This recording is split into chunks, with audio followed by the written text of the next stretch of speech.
This past weekend, Saskatchewan residents came together to support the Kinsman Telemiracle 36.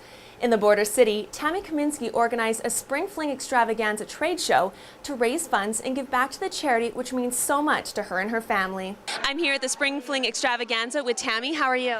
I'm fine, thank you.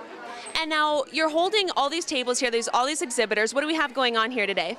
There's a lot of vendors today with their own unique, whatever they sell, from crafts to home-based businesses, from candles to organic coffee to people sewing, stuff like that. Part of the proceeds from the door and the 50-50 draw will go towards Telemiracle. I picked Telemiracle because a couple years ago I had cancer myself, and they have helped me out with the cancer lodge itself where I stayed in paying for our gas and the lodging, and so I figured this is a pretty good way of giving back to them.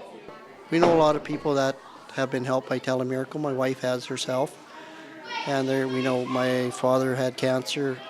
My wife dealt with it, and we have lots of friends that have dealt with it in the past. What did it mean to you when Telemiracle stepped up and helped your family out? I wouldn't have been able to go if they wouldn't have.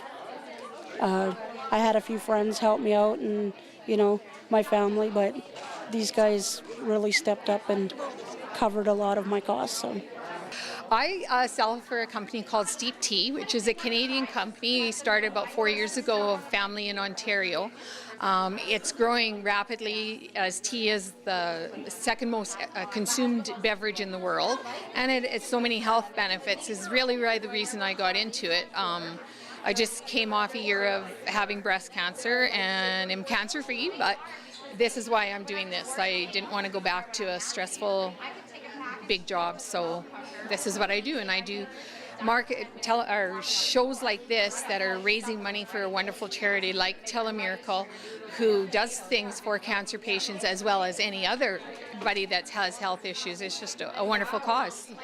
Once you have cancer, you become like a little community, and so everybody knows their experiences, and they do so much for everybody. All of those type of charities do, and the Kinsmen have done a wonderful job with Telemiracle over however many years. I was a little kid when I was watching it, so it's old. How does it feel personally to be able to give back to Telemiracle like this? Amazing. There's no words to really describe it. With the help of generous folks like Tammy, Telemiracle raised over $5 million this year. Up next, another tradition continues at the 93rd Annual Pride of the Prairies Bull Show and Sale.